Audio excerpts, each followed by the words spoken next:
Ya, halo pemirsa, kita kembali lagi bersama dengan kami Akademi Ali Arkam. Kita akan melanjutkan sesi pembahasan kita tentang filsafat untuk masa mitos keadaan alami.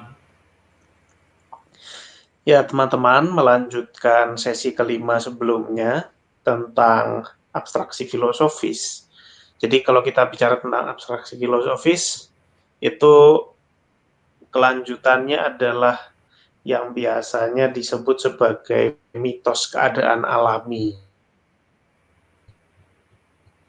Ini juga menjadi ciri dari filsafat idealis. Ya, kalau di sesi kelima kita sudah membahas bagaimana ada tendensi totalisasi dan itu juga menyebabkan biasanya dikoalisikan dengan gagasan tentang Allah.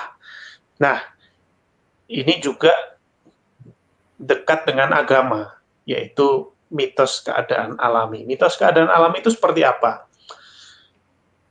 Yaitu tentang keadaan mitis ya atau mythical pra masyarakat sebelum masyarakat ada. Jadi tentu saja ini apa dipertanyakan ya apakah memang betul atau enggak. Makanya disebut keadaan mitis.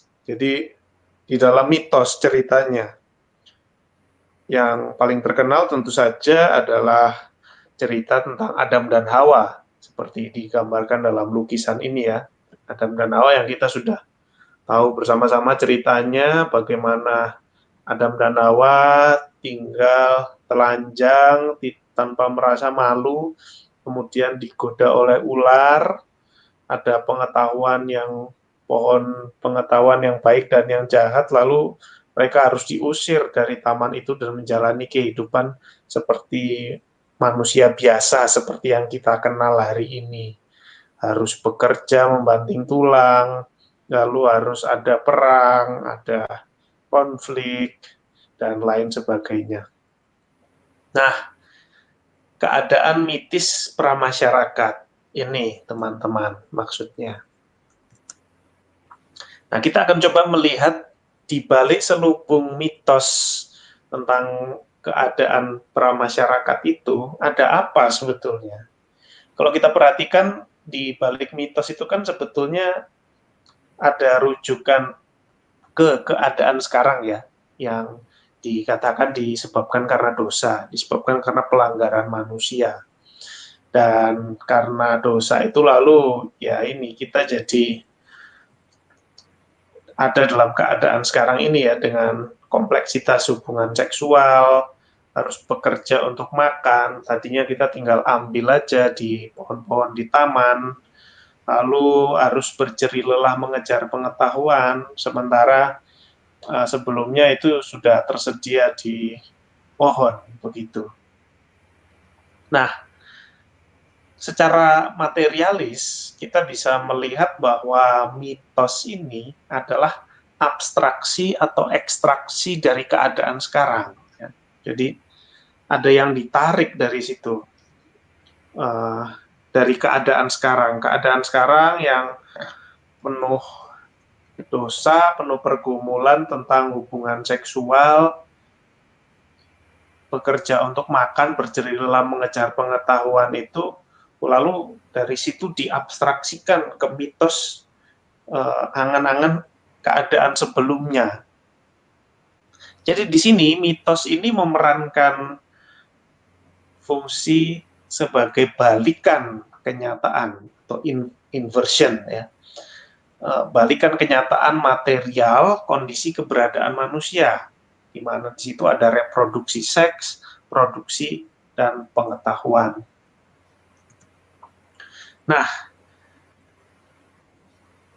mitos itu juga mengandung kontradiksi, ya, dan di sini penting sekali ya analisis Marxis, materialis itu akan melihat adanya kontradiksi di balik mitos-mitos dan di balik abstraksi-abstraksi yang sifatnya total di dalam filsafat idealis.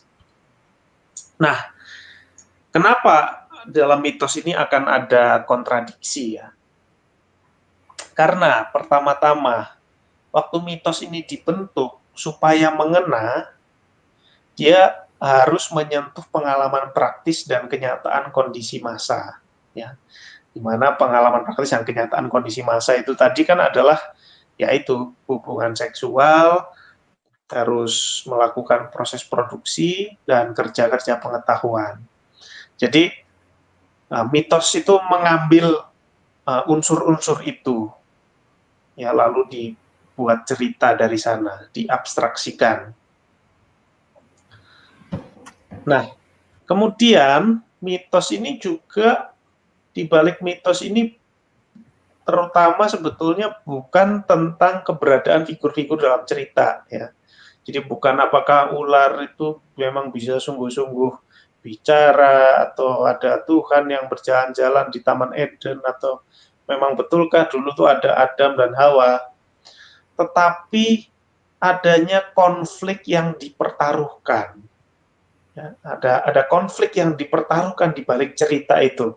Cerita itu sebetulnya hendak meredam konflik yang mana, begitu, ya. Jadi sebelum ada cerita itu ada konflik terlebih dahulu di dalam kenyataan material.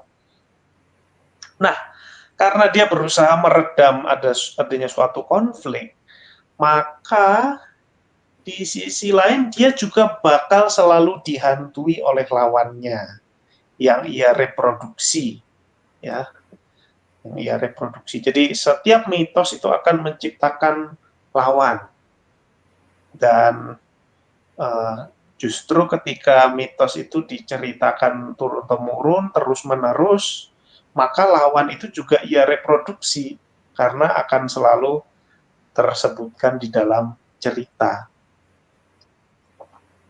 Nah, ini sama seperti filsafat. Filsafat idealisme, karena kontradiksinya ini akan selalu dihantui materialisme. Tapi sebaliknya, materialisme juga yang melawan filsafat idealisme juga akan selalu dihantui filsafat idealisme. Nah, kalau gitu mitos itu apa, teman-teman? Mitos itu disebut Althusser sebagai abstraksi yang lain daripada abstraksi teknis, praktis, dan ilmiah. Kita sudah bahas di sesi keempat, ya. Jadi beda dengan abstraksi teknis, praktis, dan ilmiah.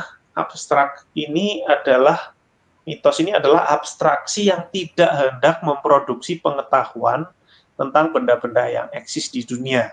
Ya, itu bagiannya teknis, praktis, dan ilmiah. Melainkan tentang semua yang eksis dan tidak eksis. Ya, ada manusia, tapi juga ada yang ya dipertanyakan eksistensinya, misalnya Tuhan, Adam, Hawa, ular yang bisa bicara. Ya, jadi mitos ini bicara tentang semua yang eksis dalam moda atau cara yang menunjukkan konflik yang mendahuluinya, yang membubuhkan makna, tempat, dan fungsi pada makhluk-makhluk dalam cerita tersebut. Jadi mitos itu membubuhkan makna, tempat, dan fungsi pada makhluk-makhluk dalam cerita tersebut. Ya, di situ diceritakan bagaimana manusia ini posisinya seperti ini, menjadi diberi makna. Oh, ternyata kita sekarang ini susah hidupnya itu karena dosa, begitu, karena pelanggaran nenek moyang kita. Ya, jadi diberi makna, tempat. Oh, kita tempat dalam kehidupan di dunia seperti ini, fungsi seperti ini. Jadi itu fungsi mitos, ya, memberikan makna kepada manusia, tapi dalam moda yang menunjukkan konflik yang mendahuluinya. Nah, jadi sebelum itu ada konflik, yaitu konflik yang mendorong filsafat dari luar dan menuntutnya untuk mengintegrasikannya ke dalam. Ya, jadi ada konflik sebelum mitos itu terciptakan, ya. Itu yang mendorong filsafat dari luar, dari kenyataan material, dan menuntut abstraksi filosofis ini, abstraksi mitis ini, untuk mengintegrasikannya ke dalam ceritanya. Nah, di sini kita bisa melihat jadi bahwa mitos ini adalah active polemical abstraction, ya, abstraksi polemik yang aktif. Jadi dengan mitos itu ada sebuah polemik yang hendak dilakukan, ada yang hendak direpresi.